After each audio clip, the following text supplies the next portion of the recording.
नमस्कार दोस्तों। मोदी जी के एक भाषण ने भारत के हर नागरिक को सोचने पर मजबूर कर दिया है। लोग उसे खतरे की घंटी समझ रहे हैं, लेकिन ये समय से पहले की सावधानी है या बाढ़ के पहले बंद बांधने का संकेत? क्या है ये? मैं आज इस विषय पर बात करने जा रहा हूँ। उसमें हर एक शब्द में गहराई है, इसलिए इसको ध्यान से सुनना।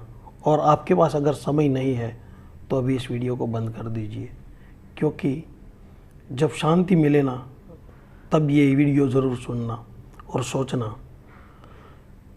इसे समझने के लिए खुद आपको थोड़ा पीछे ले जाना पड़ेगा मुझे। आज युद्ध ईरान और इजराइल के बीच में चल रहा है, लेकिन जिसका खामियाजा पूरी दुनिया को भुगतना पड़ रहा है। लेकिन युद्ध उनका आज का नहीं है। इसकी शुरुआत 1948 में हो चुकी थी। इजराइल अरब, जिसे इजराइल ने स्वतंत्र संग्राम और अरब जगत में नकबा, इसका मतलब नब्बा का मतलब होता है तबाही, किया जाता है। आधुनिक मध्य पूर्व इतिहास में सबसे निर्णायक घटनाओं में से एक है। इसकी कहानी और संघर्ष राजनीति और धार्मिक मान्यताओं से जुड़ी है। युद्ध की बात करें तो थोड़ा बैकग्राउंड में, पहले विश्व युद्ध के बाद फिलिस्तीन का इलाका ब्रिटेन के नियंत्रण में था। या यहूदी और अरब समुदाय के बीच ज़मीन और अधिकारों से लेकर दशकों से तनाव चल रहा था। द्वितीय युद्ध और होलोकॉस्ट के बाद यहूदियों के लिए एक अलग देश की मांग दुनिया भर में तेज़ हो गई थी। यूएन विभाजन योजना 1947 में संयुक्त राष्ट्र ने फिलिस्तीन को 2 हिस्सों में बांटने का प्रस्ताव रखा, एक यहूदी राज्य और एक अरब राज्य। जेरूसलम को अंतर्राष्ट्रीय नियंत्रण में रखने की बात की। यहूदियों ने इसे स्वीकार कर लिया, लेकिन अरब के देश और फिलिस्तीनी नेतृत्व ने इसे सिरे से खारिज कर दिया। तब युद्ध की शुरुआत हुई। 14 मई 1948 को जैसे ब्रिटेन मेडेक समाप्त हुआ, यहूदी और डेविड बेन गुरियन ने इजराइल की स्वतंत्रता की घोषणा कर दी। अगले ही दिन 15 मई 1948 को 5 अरब देशों की सेनाओं ने ईरान, मिस्र, सीरिया, जॉर्डन और लेबनान के नवगठित इजराइल पर हमला कर दिया। उनका उद्देश्य इजराइल को ख़त्म करना और पूरे फिलिस्तीन को अपने नियंत्रण में लेने का था। युद्ध लगभग 10 महीने तक चला और 3 प्रमुख हिस्सों में इसे देखा जा सकता है। प्रारंभिक हमला शुरुआत में अरब सेना पर भारी पड़ा। उन्होंने जेरूसलम को कुछ हिस्सों और दक्षिणी उत्तरी इलाकों पर कब्जा कर लिया। इजराइल के पास तब कोई संगठित सेना नहीं थी और बल्कि स्थानीय लड़ाके हगना थे। ऐसे में कुछ समय के लिए युद्ध विराम की घोषणा संयुक्त राष्ट्र ने के बीच में कुछ हफ्तों का युद्ध विराम करवाया।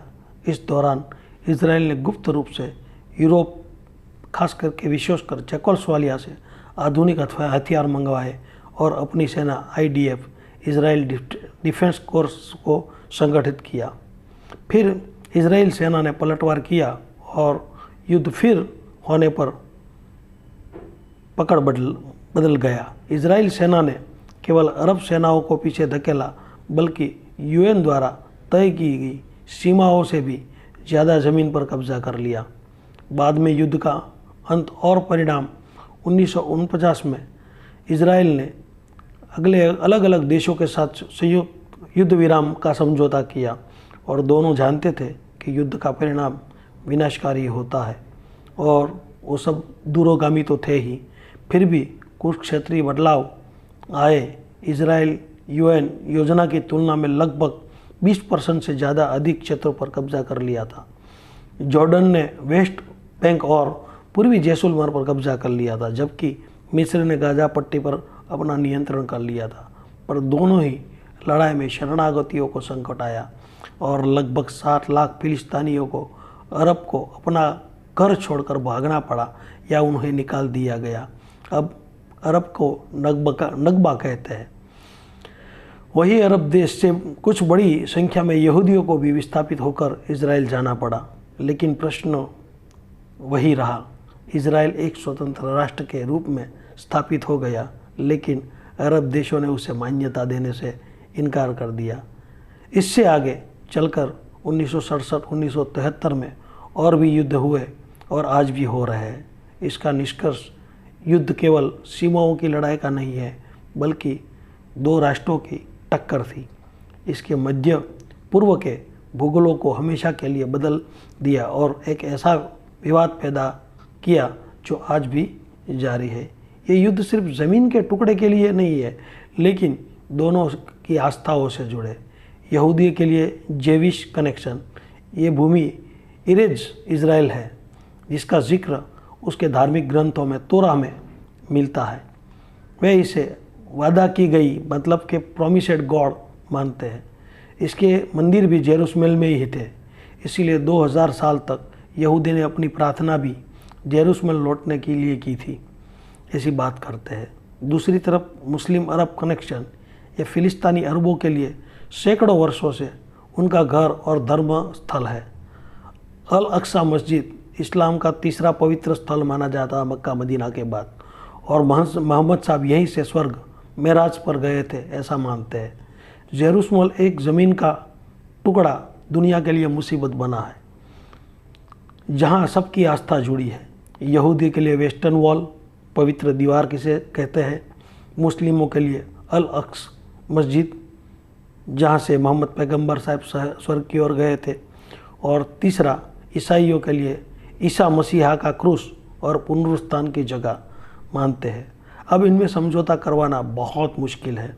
मेरे हिसाब से तो ये युद्ध सेनाओं और देशों के बीच में नहीं, बल्कि आस्थाओं के बीच बड़ा है। दुनिया का ज़्यादातर हिस्सा अभी आस्थाओं के साथ ही युद्ध चल रहा है। तो क्या आपके पास इसका कोई हल है तो कमेंट ज़रूर कीजिए और बताइए कैसी लगी ये जानकारी। मिलते हैं फिर और एक दिल धड़काने वाली कहानी के साथ। तब तक के लिए गुड बाय, टेक केयर।